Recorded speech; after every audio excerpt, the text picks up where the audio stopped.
first Women's March, a lot hasn't. But that is no reason to let up on our collective actions.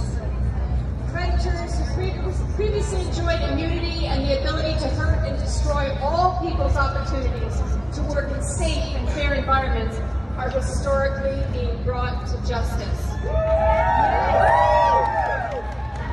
Because of the bravery of hundreds of women, men, and children who told the truth. The Harvey Weinsteins, Jeffrey Epsteins, Bill Cosbys, and R. Kellys are finally realizing that we, as a society, have stopped tolerating their predation, no matter their We are shaking up conditions of abuse that have plagued our species since its inception. And maybe our children will not have to suffer the insane level of violence and coercion every previous generation has, and come of age in a true meritocracy where they will be valued for their hard, honest work rather than their willingness to submit to a predator. Legislatively, we have made enormous strides towards safety, pay equity, and justice. Over the past 2 years, I personally, along with the legislative group Equal Rights Advocates, in partnership with Time's Up and Voices in Action, and in partnership with New York Governor Cuomo and California Governors Gavin Newsom, her first partner Jen Siebel Newsom, and former Governor Jerry Brown, and the efforts of many other conservative efforts, we've been able to get over 10 Me Too bills passed into law.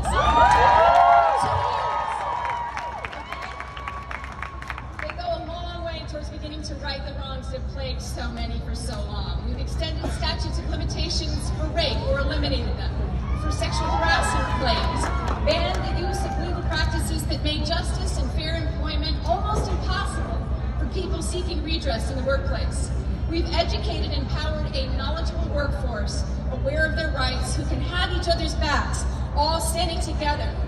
We still have a long way to go to create a culture that goes beyond triage to actually preventing this behavior, but these laws are real, calculable progress.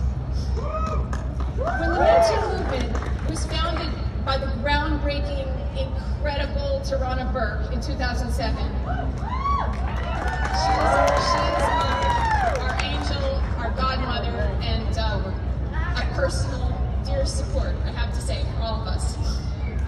She addressed a sore need for women of color dealing with sexual violence.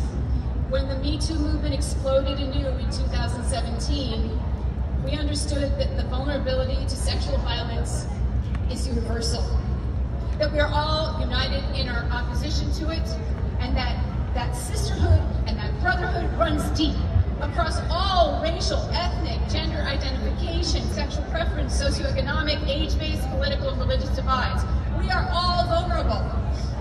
But as my sainted Italian-American grandmother used to say, not every evil comes to destroy us. And these are real words to live by. They have been so important in my life. Because our vulnerability becomes our strength. Because our pain can be transformed into growth and then empathy. Our honesty becomes shared enlightenment for the public. Our once lonely isolation becomes supported community. Our shame becomes pride. I have been overcome with the kindness and love and support that I found when I became a silence breaker. Yes, new bonds have been formed. Unknown personal strengths have been tapped. Helplessness becomes hopefulness, becomes action, becomes real, lasting change for everything. Because you know what? Things that women do to benefit women actually benefit all. By raising the bar for our own safety, equality, opportunity, access to education and health care, non-discrimination, equal pay, a sustainable climate, and representation in a just government that operates constitutionally and by rule of law, we clamor for those goals to be shared by all. The women's movement is pro-humanity. It's pro-equality, justice, and prosperity for all.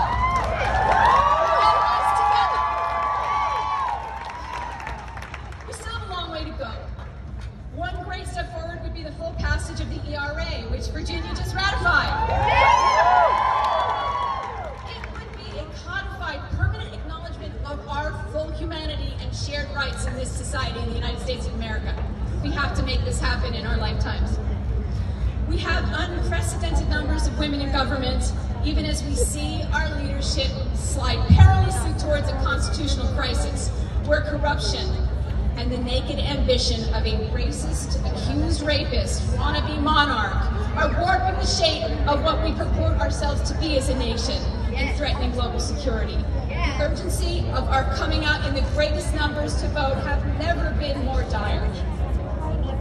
Horrible things are still happening. Yes, we have to vote. Everyone vote. I don't care. You've got to get out and vote. That's the #1 goal for this year. Everyone vote. Horrible things are still happening to people at our nation's borders. Homelessness is a crisis here and across the nation. As Global Ambassador for UNODC on human trafficking, I can tell you that this is Human Trafficking Awareness Month.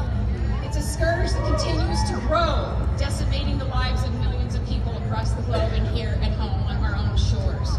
You know, in the race to the bottom, in terms of the production of cheap goods, cheap labor, all of us are actually contributing as consumers to the proliferation of labor trafficking.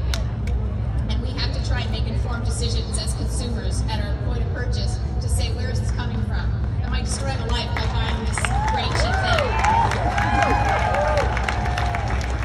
Those who purchase prostitution are fueling the demand for sex trafficking victims, many of whom were exploited as children and who have expressed to me the abject horror of that lived experience. The victimless crime or boys will be boys attitude towards buying sex needs to change in order to end demand. In an industry where more than 90% must operate under some degree of force. And so much more support needs to be given to those exiting any kind of trafficking. The climate crisis is out of control, with fires doing historic damage to land, people, animals in California and Australia, lead and toxic materials in our waterways, the continued profits over people bias of the current administration and the EPA, the continued injustices stemming from colonization and the genocide of our Native Americans, racism, police brutality to people of color, homophobia, trans discrimination, unjust incarceration, the broken prison for profit system. Our country still boils with all of these ills. But if I've learned anything over these past few years, it was to not stay silent. If any of these many problems that we share here gnaw at your gut, raise your voice. Follow your hearts into the streets. Seek out the millions of us out there who have found community in like-minded, coordinated action.